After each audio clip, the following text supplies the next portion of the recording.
Just before my first trip to the US in '94, my senior at Tata Consultancy Services told me, Americans are like grains of rice, all separate. I dismissed it as, an ignorant Indian talking.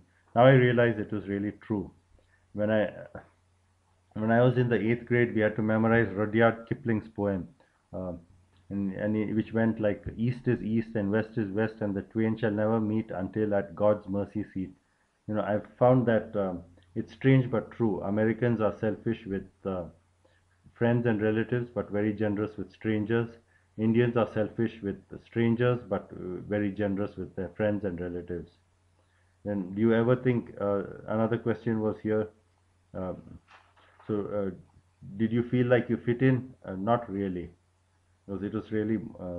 If you look at my the first question I answered, there are a lot of things that I found very different. Do you ever think you'll live in India again? No.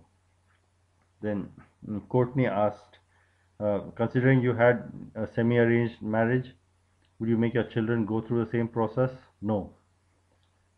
Your second question is about education. She asked, do you think overall that it's harder to get a degree in India versus the United States? Do you think that the education in India is better? In India, there's a lot of competition. It is a fallacy that the education system is better. Indians are very conformist, and there's no individuality, no or a little originality. If there is, it is usually by Indians in the West, or or in unique circumstances or unique people. There's no innovation, there's no ideas, or people don't do things hands-on in colleges. It's a lot of it is rote learning.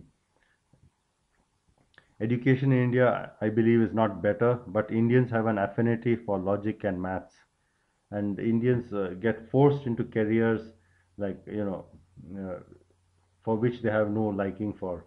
So you are either so when you are 18 and you're looking for you're trying to pick a career to get into the to do the college entrance exams. It's either you try for to be an engineer or a doctor or civil servant, or you're a worthless piece of junk.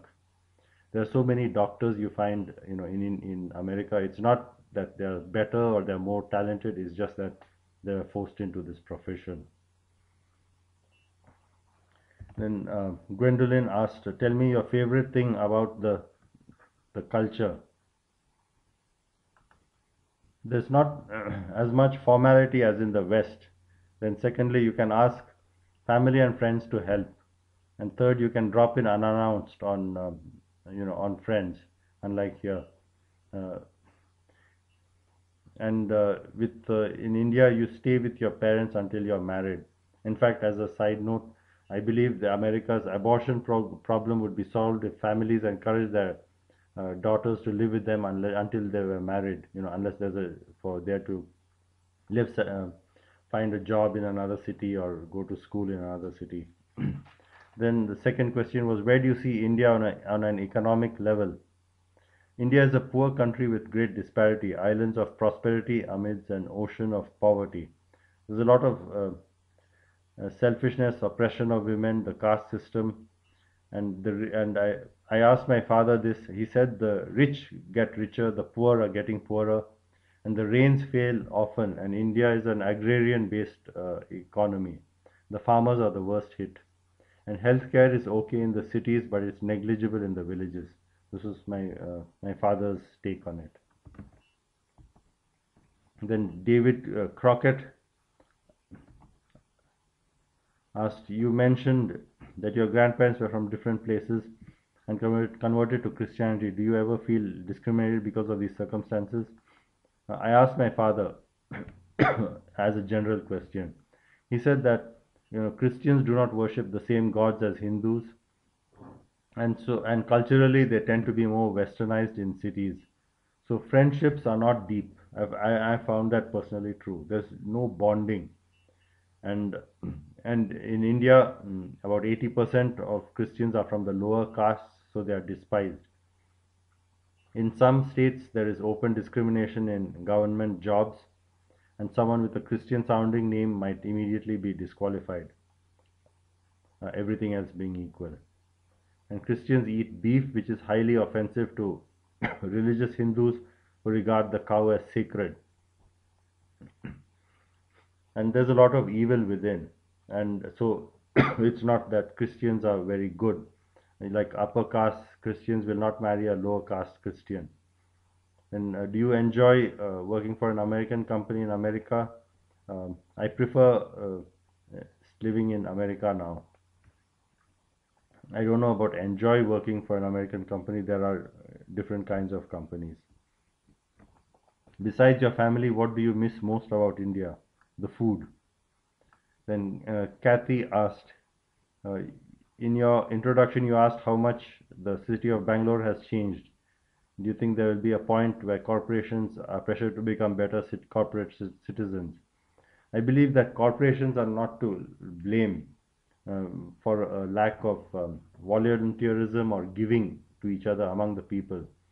Like the world's first billion-dollar house was built not uh, anywhere in among the rich countries. It was built in Bombay by one of the Ambanis.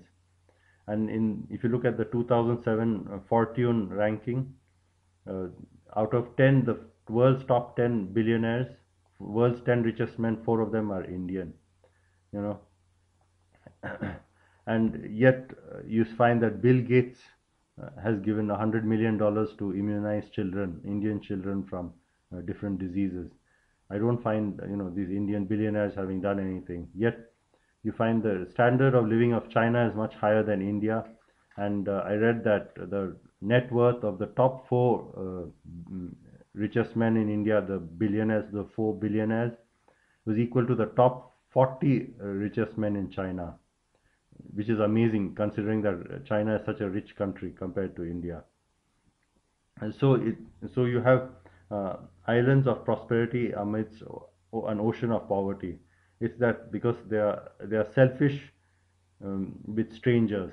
Like they don't. If you see in America, when they see in America, if you see someone really poor people, if someone homeless and not by choice, but people would run out and clothe him and feed him, and house and find him shelter.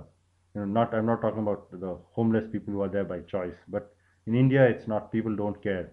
They're selfish with strangers, but they will sacrifice immense amounts for their family and relatives. In, uh, Kathy asked, "Do you believe the tradition of arranged marriage will continue? Do you believe the tradition should change?" I asked my father this question. He said, arranged marriages are breaking down in cities. Since women earn now, women have freedom to choose more. But however, like my boss, one of my earlier bosses in my career, he said, women, it's not like in love marriages, it's blind. They look at everything and then they marry. They marry within the same religion, within the same caste, within the same state and language, and of course they see how much money he earns. So thank you so much, and I appreciate your questions. Feel free to ask more. Bye.